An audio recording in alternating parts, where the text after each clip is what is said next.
Okay, let's dive right into this. Today, we're unpacking a truly fascinating text by an author named Su Feng titled Being a Human Knowledge. It outlines 18 highly specific rules for navigating the sheer chaos of the world. And what's absolutely remarkable about this is that it isn't just some abstract, high level philosophy. No, it reads like a deeply practical, almost urgent survival guide for the modern soul.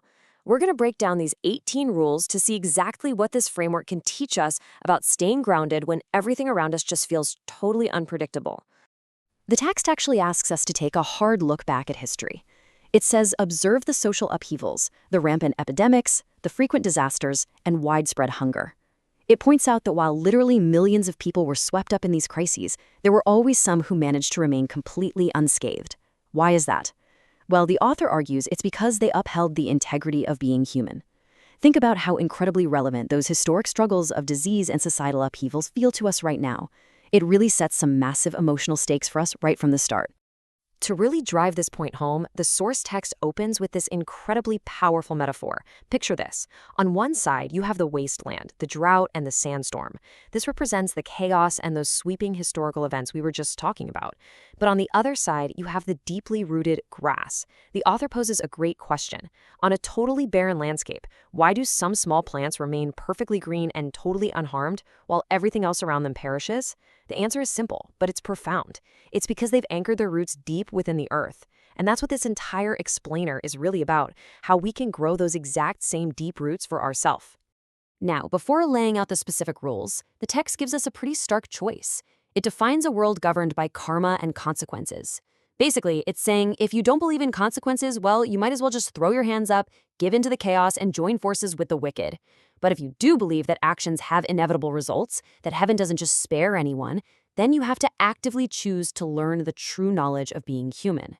It's this brilliant contrast between a kind of fatalistic surrender and the deeply empowering, proactive decision to build up your own integrity. Now, what's really interesting about this framework is how we can synthesize the author's 18 rules into 4 highly digestible pillars: truth and inner integrity, boundaries and social debts, aligning with natural flow, and finally, navigating the storm. Let's start right in with pillar number 1, truth and inner integrity, which is all about anchoring the mind. The author puts a massive premium on pure, unadulterated honesty. Specifically, rules 14 and 17 strongly warn against fabricating facts or pretending to understand things we simply don't. The text explicitly states that if you pretend to know, it's basically a guarantee that you're going to be laughed at and invite serious trouble into your life. On the flip side, admitting ignorance and just being honest isn't about claiming some moral high ground. It's actually presented as a highly practical survival tool to keep you out of unnecessary messes.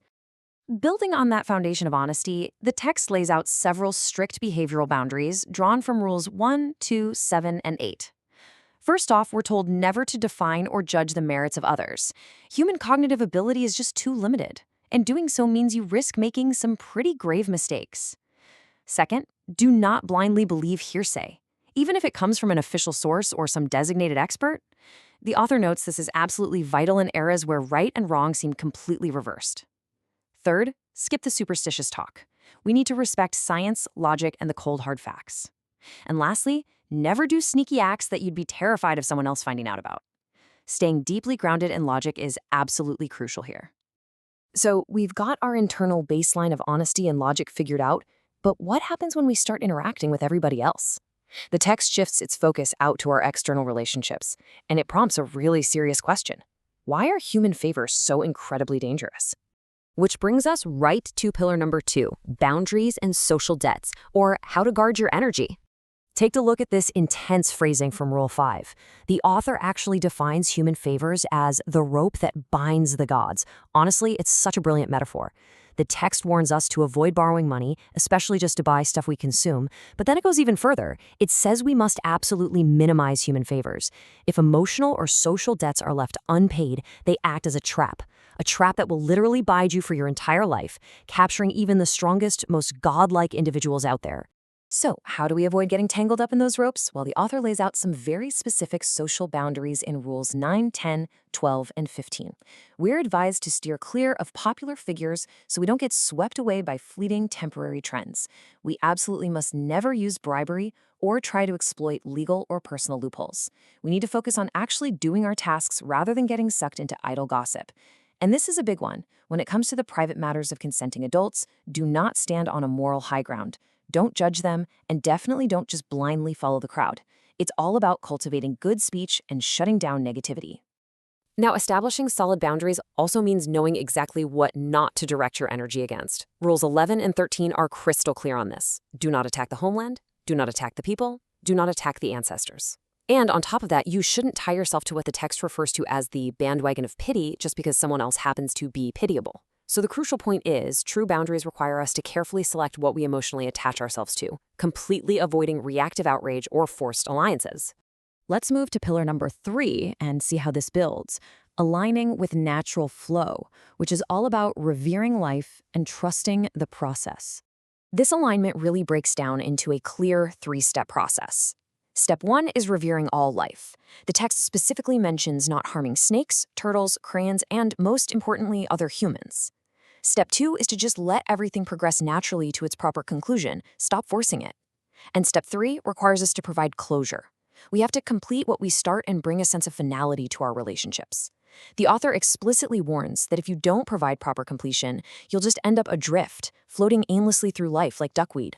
Of course, aligning with nature requires a very delicate balance, and we see this highlighted in Rules 6 and 16.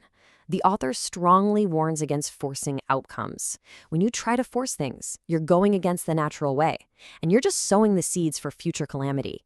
Instead, the text actually advises that it's okay to endure humiliation. But there is a massive catch here. You can accept a temporary defeat, but you must not kneel. Because, as the text warns, once you kneel and permanently compromise your inner dignity, it is incredibly difficult to ever stand back up again. Which brings us to our 4th and final pillar, navigating the storm. This is the ultimate test. The text closes out with a really powerful warning about the limits of just being clever. It contrasts relying purely on human wit and intelligence against truly upholding the integrity of being human. The author points out that no matter how smart, cunning, or strategic you think you are, human intelligence alone is simply not enough. It will not let you escape what they call the heavenly net of life's unpredictable crises, shifting eras, and sudden calamities. Then the author leaves us with this beautiful thought. It is impossible to escape the heavenly net by relying solely on human wit. Only by upholding the integrity of being human do we have hope of navigating our life sailboat through stormy waves and reaching the shores of our ideals. And this brilliantly illustrates how the 3 pillars we just explored, our radical honesty, our strict boundaries, and our respect for the natural flow, all come together. They actually form the indestructible hull of this resilient sailboat, which is the only thing that will allow us to survive the churning waters of the modern world. So, we find ourselves right back where we started. We live in a world of constant change, and those sandstorms are guaranteed to keep coming. We've seen Xu blueprint for surviving them, and it isn't about being the absolute smartest or the loudest person in the room. It's about being the most deeply anchored. So I want to leave you with this one thought to reflect on. When that next inevitable storm hits, will your roots be deep enough to hold you steady,